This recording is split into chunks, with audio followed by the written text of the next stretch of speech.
this is an opportunity. I want the low to fold. Yeah. Now, of course, it's going to look to the guy with the king. Wow, interesting. He gets an ace, you get king. Yeah, I certainly don't want to see him catch a heart. Now, if he had checked there, I would have certainly bet. He bet, so okay, I made aces up. Now the big question is, should I raise? Well, okay. I'm assuming he's just going to call and I'm going to win this pot with my aces up. Yeah. And that's what happened. Okay, so we're back up over 6,000 again. Yeah, that's good. So you go into this summer event tonight? Yeah. So it's kind of what it is. It's something for like Poker Stars just has such a they have like all these management teams all over the world now. Every country, the way it works with Poker Stars, every country's it's like they've got people often wonder, how do we put together Team Poker Stars Pro? And they see all these pros from these different countries, and they have like a management team in each country. Yeah. And one of the reasons, okay, I've got 4 to a low. It's a question, do I want to raise out this guy who has 1 low card? What are the other 2 cards, Barry? Okay, I made a low. I've got no straight draw yet. I've got a pair of 7s, and I've got 2 7 in the hole. So it's kind of useless to bet here, but I had 2 outs to scoop him. He actually caught my 7. Yeah. You were free rolling there anyway. Yeah, it's free rolling.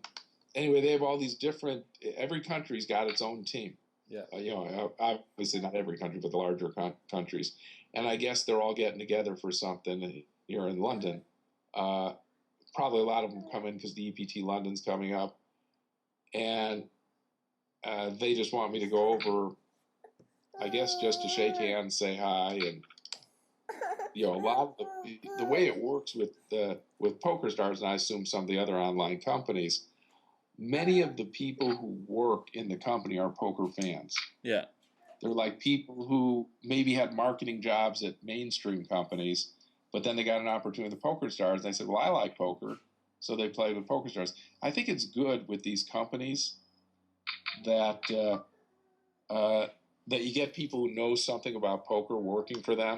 Yeah. Because there are many problems that could come up that are unique to poker. And it's just annoying when you get someone who knows nothing at all about poker and you can't explain the problem. Of course. And why, maybe what they're doing doesn't make sense in a poker context.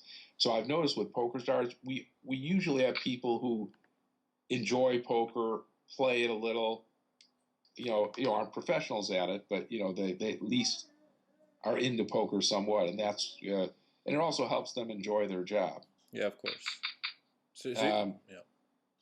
But one thing that happens with Poker Stars, which is disappointing for some of them, I just play on Poker Stars online, but these other people who work for the company, they can't play online with Poker Stars. If they work, they're like a regular, non-pro type thing. Yeah. They can't play on the site. No, they're not allowed to.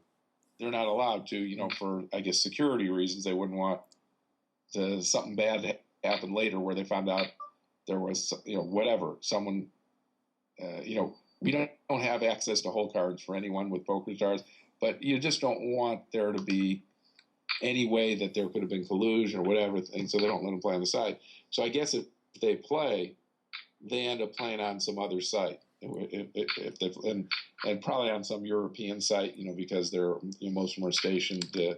Let's say the executives, or a lot of the people are stationed in Isle of Man or in London. Yeah. But anyway, so what I was saying is a lot of those people are fans of poker. They like poker. So, I'm one of the well-known players on Team Poker Stars. So they want me to go over and say hi to them. Okay. That's it. I'm just what we call a greeter. Yeah. That was my capacity. Yeah. But are you going to be online a bit later on tonight and play some? Well, what I plan on, I'm not exactly sure. I signed up for the Shootout, so I'm going to play that real fast. Yeah. And try to win my first match. Go to the meeting. Maybe if I'm still in, bring my computer over in the taxi while I'm playing online. And then after the meeting, there's another event. Let me see what it is. I remember it looked like a nice event to play in. Oh, 8 game, $320 8 game. Yeah.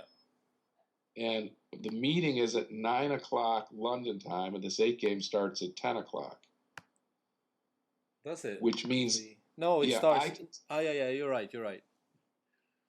Yeah, I can start at 11. They give you a late registration. I can start at 11 o'clock. So it gives me some time to plan to go to the meeting and maybe do a late start or something. So I plan on doing that. The only thing is, if I lasted in that a long time, it would impact tomorrow's WSOPE event, which is the 5,000 PLO. Yeah, and I want to play that, and I'd rather play that on sleep. Each of the years I've come here, it's interfered with the W Coop. This is now the third year of the WSOP Europe. Oh, yeah. I think either the third year or the fourth year. It's the fourth year of WSOP Europe, but I don't know. The W Coop is maybe the third year. Yeah. Well, W Coop's been going on for a lot longer than 3 years. It has. Okay. WSOP was Annette first year. Next year was John Joanda, and last year was Barry Schulman. Right. So this is the fourth year. Look at this guy. I might have been able to force him out. I played my hand passively. One nice thing about the stud 8 or better, you see people coming with like a face card in the hole a lot. Yeah. And that's okay if you got like an ace up and you're stealing. Yeah. In like a late position, but we see people calling with face cards in the hole. Yeah.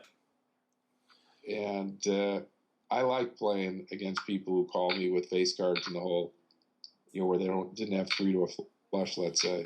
Yeah. And they just kind of have a useless card. Tell you what, Barry, you gonna play that shootout thing? I plan on it. Like I said, I'm gonna play it fast for sure because I've got a meeting. So can we do this? Are you going to be in your room when you're going to be back for that, or are you going to stay there until that starts? Yeah, I think I'll stay here. All right. I have to go for a while. Can I put this on pause and call you back when I'm back here in about 40 minutes or something? Yeah, sounds well. Or you might want to wait till that shootout starts. When does it start? So I call you in 45 minutes. Okay. Bye. Thanks. Bye. All right, so Ricard back again with Barry in London in this divided interview. I see you're playing the shootout, Barry. How are you? Yeah, just started. And remember, it's a shaky connection, so I'll be getting all in quicker than normal. Mm-hmm. And also, I've got a meeting in, I think, 2 hours. Yeah, you told me about that before. Yeah. So another reason to play fast. But what happens if you win the table? Well, I guess if I win the table, I'll take my computer with me and try to figure something out. Mm-hmm. If you win your table, if I can win it fast, then I'd have a lag time probably between the next time I would play again. Yeah, but it's a pretty deep shootout, isn't it? Well, deep by, you mean we have a lot of chips? Well, I think this will be a slower sit and go than usual, right? Yeah, well, let me see. Usually, the first thing you do is look at the blinds are 25-50. So 500 is 10 big blinds. 5,000 is 100.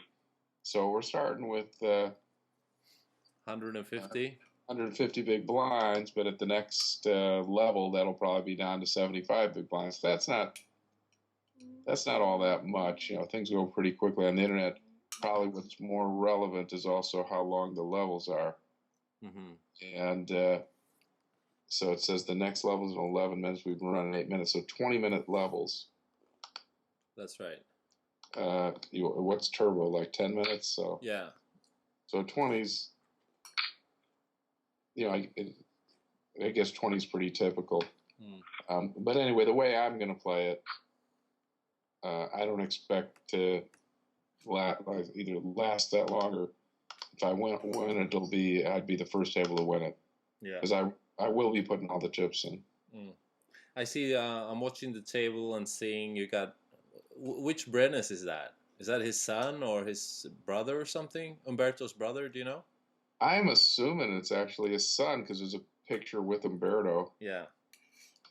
You know you know I that picture is one of his kids. That's not that's not Umberto's logo. So it's not him. Our Brenes from San Jose, Costa Rica. So they may have that whole thing cornered there in Costa Rica. It seems like everyone's a Brenes coming out of there. Yeah.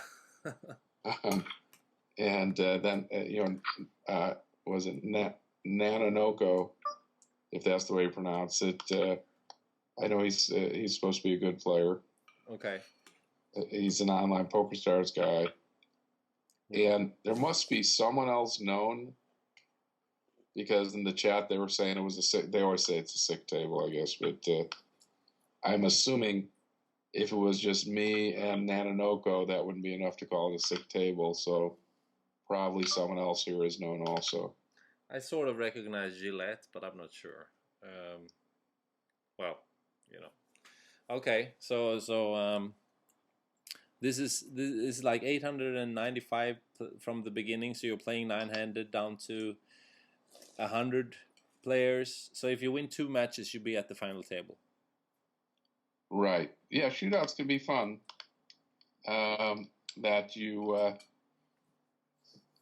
find out really quickly if you're going to make any money. You win your table, you make some money. Yeah. And so that's fun. And the other, there's even a case that can be made.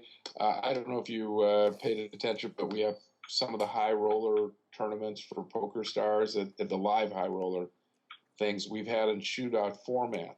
I see. And one of the theories behind it is that to do well in the shootout, you have to be able to play full ring, at the beginning, 6 max or that kind of thing in the middle, and shorthanded at the end, 3, to win it. Obviously, you'll have to win a heads-up battle. Yeah. So you can make a case that a shootout is the one form. I've got just king deuce offsuit, but I'm not going to let this guy just limp in my small blind.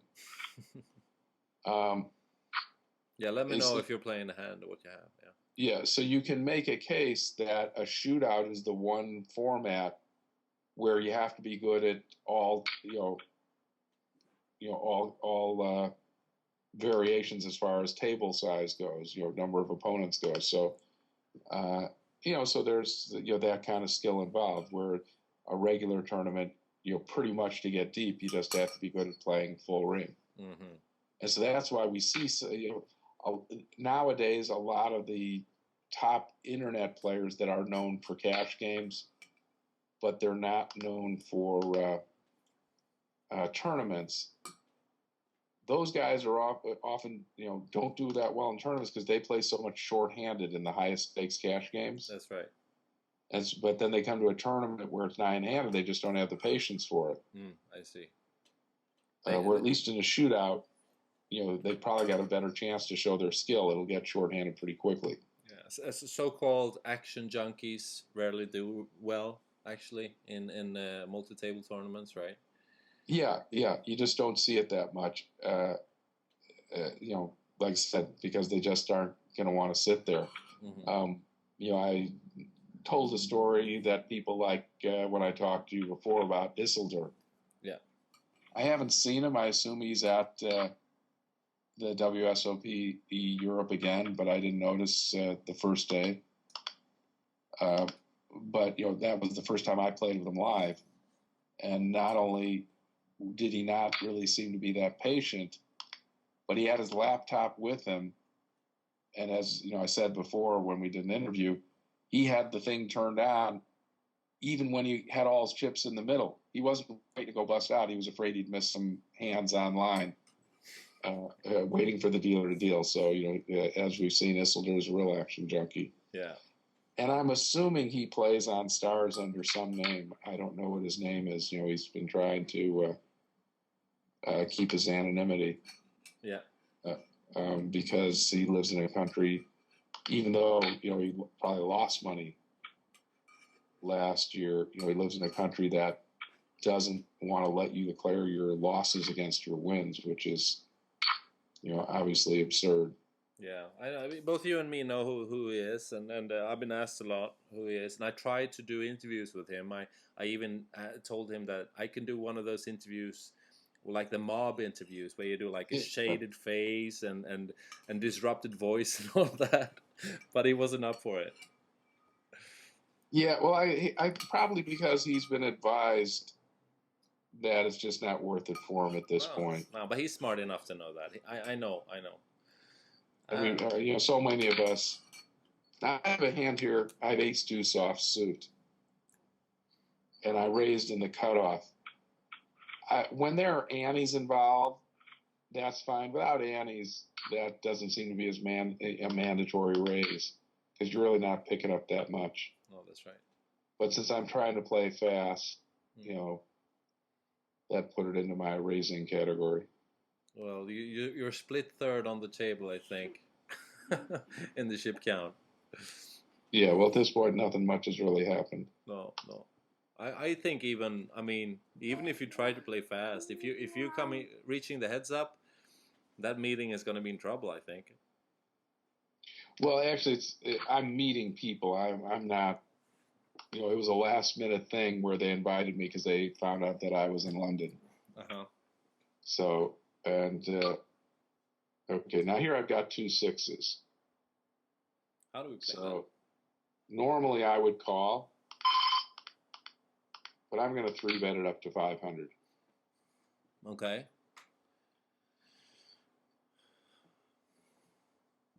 And Nanonoko. It sounds Japanese, actually. Yeah, well, I always say that sounds Japanese to you, which I guess it does.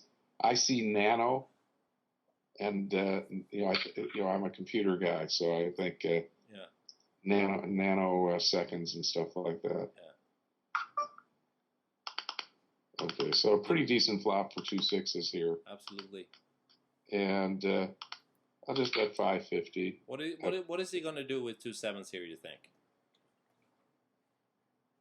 He probably will hope I have ace king and he'll call. And he's already seen he limped in the small blind and I raised. Oh, that's an interesting card. Yeah, pick up a straight draw. And in case he does have, now this is interesting. Should I keep firing here? He didn't raise back. He's got to have something. As a matter of fact, he probably has a beat, wouldn't you think? I would say he might have actually 7s, 8s, or 9s. Yeah, well, I want to, if he does, just in case he does, I want to put him under some pressure. He could have 5s too, you know? He could have 5s. Or he could have a set. Now, at this point, I don't see much value in betting. I think he's going to call me whenever he has me beat. Yeah. And there's no value in betting there. I don't think so. Jacks. Oh, that was surprisingly good. Yeah. And so, again, if I wasn't trying to play fast, I would have just called and played my hand for set value. Although I'd have lost some money on that flop, I'd have probably called after the flop also. I got my friend Rachel. See this girl, Rachel? Yeah. She's my number one. It's hard to say. People always say I'm your number one fan. She is my number one fan. How in what way? Your online fan or She used to rail me every single thing I played, but now she has a regular job, which I'm happy that she has. I can't remember what it is. She told me. And okay, I've got 10 8 of clubs, and the flop came ace king deuce. Can you bluff it down? You think? You will try. Yeah, I'm gonna take one shot at it. Okay, see how he bet out here? Yeah. I'm just going to call him with nothing. Oh, that was a bad card. I was opening non-spade to come up. Yeah. Would that be something you call floating? Yeah, I'm just floating. And again, because I'm trying to play fast, I'm going to have to give it up. If a spade didn't come up, I was going to try to take it away from him. Yeah. You know, he didn't raise me pre-flop. So, chatting with my friend. Anyway, my friend Rachel. Yeah. I told her that if I, when they first had that November 9 thing, I told her, since she always rails me online, if I made the November 9, that I'd fly her out there for it. Oh, that's nice. That's nice. Have you met her IRL, as they say, in real life? No. I've never met her in real life, although she told me she'll keep me posted. She goes on the Poker Road forums, and it's not, in case anyone thinks it's something creepy. She's got a partner in real life and everything like that. Although she had told me like her father was asking her what's she doing railing some poker player. Yeah. Thought it was kind of weird. Okay, anyway, here I've got 8 7 of clubs. But actually, I forgot I told her if I made the final table of the WSOP Europe also, I'd probably fly her out here too. So I saw her note though. She said, "I'm sorry," and you said why, and she said, "I'm not a big fan of London, so maybe she won't take it." Yeah, good. Oh, look at this. I have 8 7 of clubs. Wow. I didn't flop the straight flush, but I did flop the flush. You have the straight flush draw.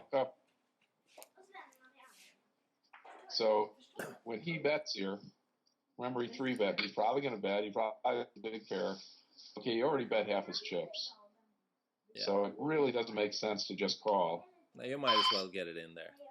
Yeah, might as well get it in, assuming he has a big pair. You're happy to Oh, you did that mistake now, Barry. You left 85 behind. No, I didn't make that mistake. I had him covered. Okay, he's drawing absolutely stone dead. Yeah. That was a weird bet. He overbetted that pot so hard. Yeah. Well, it was a pretty nice flop for you. Yeah. You got the straight as well on the river. Doesn't matter. All right, man. So you're second behind Gillette now. Okay. You think it's a little early to worry about stuff like that, Ricard? You seem like, what do you do when you win your first pot in a 9,000 person tournament? You look to see that you're now only. Yeah.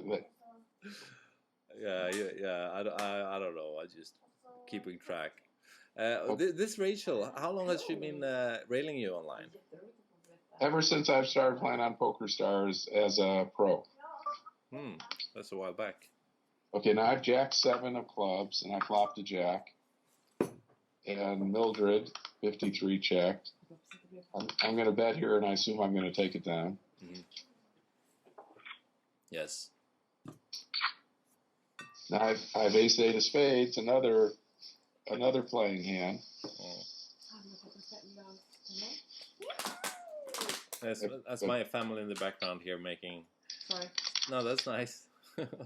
Now, you got one kid or more than one? No, I got 2 kids. You saw my daughter before, Emma. She's 16 months. Then I got Tim as well. He's 6.5. Okay, yeah. I just,